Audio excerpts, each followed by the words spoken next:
Freedom, justice, Syria independence! Freedom, justice, Syria independence!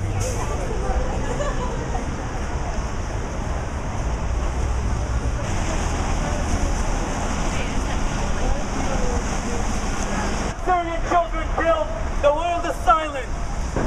Assad has prepared his missiles with chemical weapons to bomb the country of Syria. The world is silent. The world continues to be silent with over 50,000 Syrians killed. 50,000 plus dead. No one asked why. 50,000 plus dead and nobody cares. But Syrians care, and they will continue to struggle and protest and demand freedom no matter how many lives have been lost.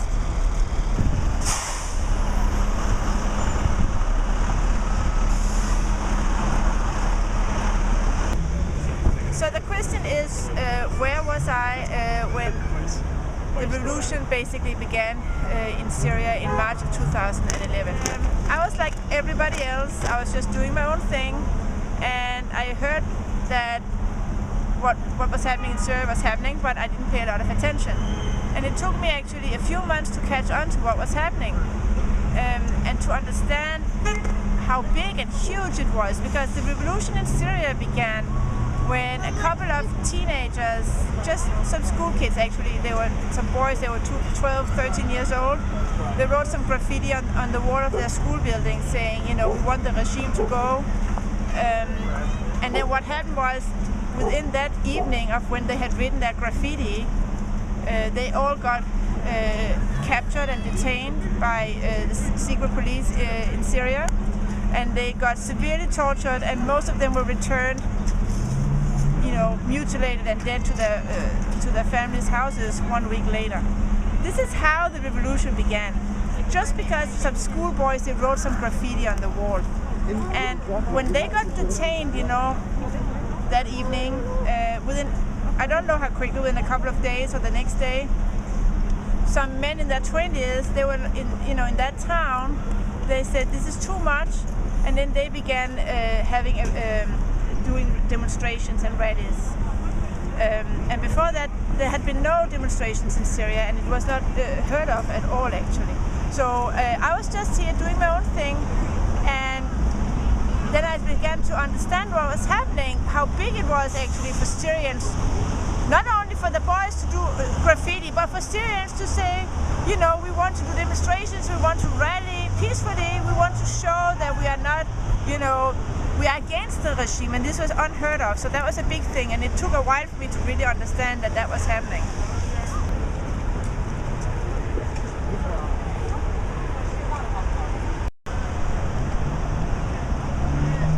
I was born and raised in Denmark. My father is Syrian, my mother is Danish, but I was born and raised in Denmark. I've always felt like the whole world basically is our playground, but I did not have a specific affiliation to any country except the country I was born and raised in, which was Denmark.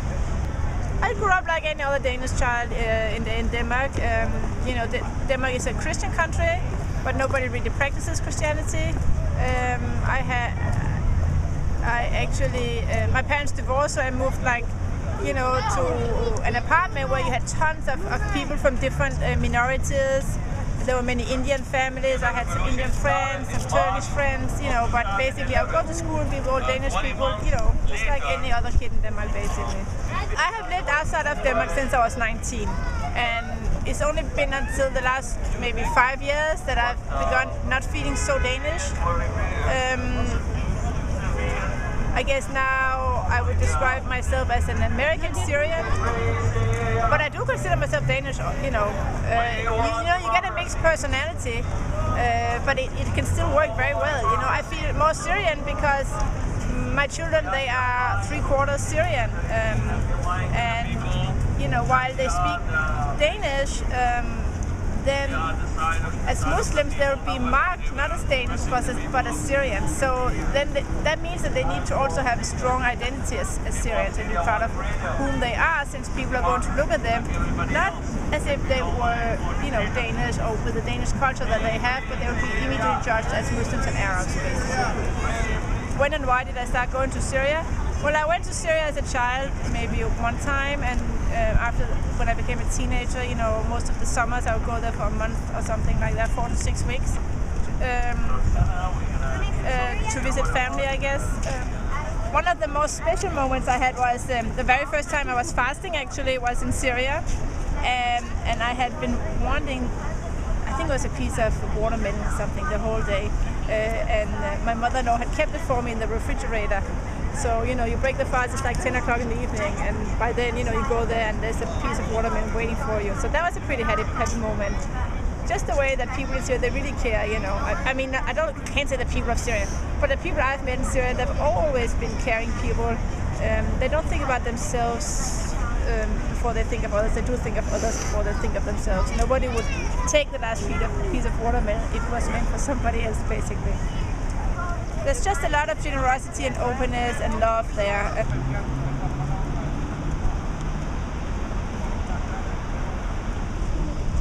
The question is, when was the moment when I really felt that I had to do something and make a difference for what was happening in Syria? It built up a little bit. There had been some build up, you know. When I began realizing the way the revolution began, it was just some boys who went out, wrote some graffiti, and when I saw what happened to the boy, one boy in particular, his name is Hamza al-Khatib, you know, the mutilated body, how he was returned to his family. Those pictures, they just stayed in my mind, you know. And how people, they just went out rallying, they were just rallying every Friday, and in return, you know, they were met with machine guns. So at one point, it was around in March, there was a young kid, he was like, you know, a 20-year-old young kid, half Syrian, half British. His name is Danny Abdel-Daim. He was one of the many citizen reporters or citizen journalists who had been taking pictures and putting it on you know, like documented basically, you know, with videotaping what was going on inside of Syria and putting it on YouTube. So because of his English skills, he had been talking while his friends had been, you know, filming. So he was coming here for a visit, and I was like, oh boy, you know, this kid, you know, he could easily have chosen to stay in England and live, you know, in safety, but instead he would go inside of Syria and risk his life because he just felt that there was something he had to do. That made an impression on me, basically, and around that time, that was when I said, you know, there's something I can do, and, you know, I just had to figure out what it is. The time when I began getting involved was when Danny Abdel-Daim, he was visiting here in March, and I decided that he should come here to Boston and visit. So I spent 2 days, literally day and night, you know, working and getting here to Boston, and we set up an event at Harvard where he was speaking, and we had like a small fundraiser with Karen Foundation that helps orphans. We had a panel discussion. You know, all of that was set up within a couple of days.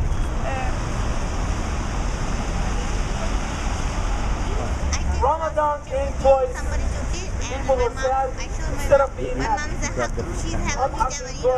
People were sad. She's so angry with me. Christmas. See? That's what I did. Christmas is coming, and people of Syria are not happy.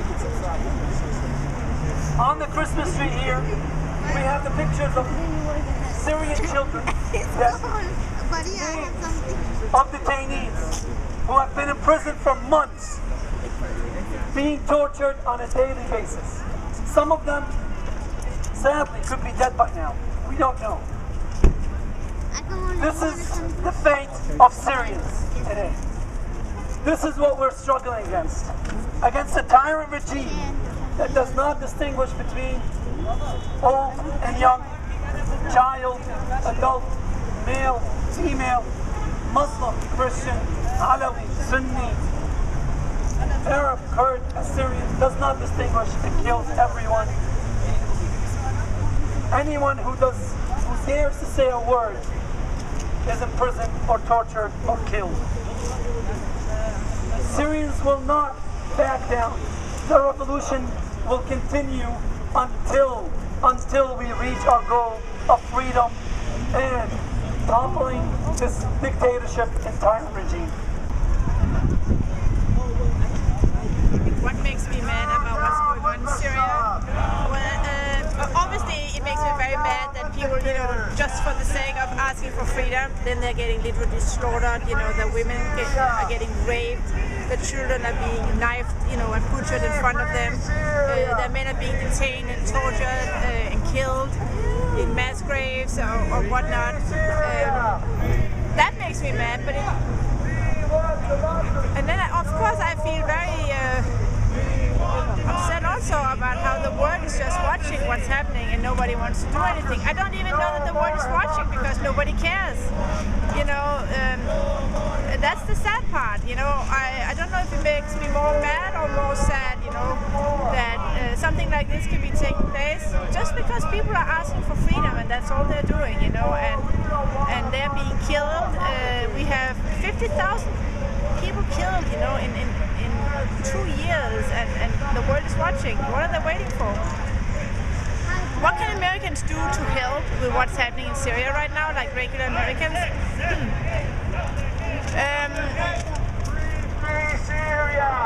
Well, you could have civil organizations come out, rally, say we want something to happen, we want more humanitarian aid to get into Syria, we want the US government and other governments around the world to show the Syrian government that they don't want to deal with them. I mean, money is still going back and forth into Syria with governments, and there's still some relations.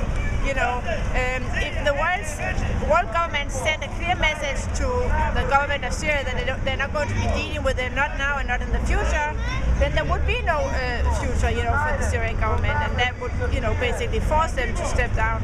The Syrian people, they want actually to get the weapons and to get, the communication equipment and whatever is needed, so that they have some fair chance of fighting against the Syrian government, They don't necessarily want outside, military to come inside, take over their country, and then decide what's going to happen. It didn't work in Iraq, and there's no, there's nothing that says that's going to work in Syria. You have a growing Free Syrian Army, you have an oppositional government, or the beginning of an oppositional government that's sitting and working outside of Syria and starting to get things together. So you want to empower these people and give them some real alternatives and ability to bring down the government. I mean, it's very fair to be gunned down with a machine gun if you're just standing there, in a rally, or to be attacked in the middle of the night and have your children killed. There's nothing you can do. Or to be attacked from from the air with missiles and bombs and all. I mean, it's not fair play at all.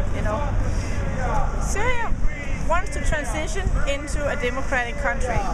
They don't want a tyrant family or government sitting, a corrupt government. Everything has been corrupt in Syria for the last over 40 years.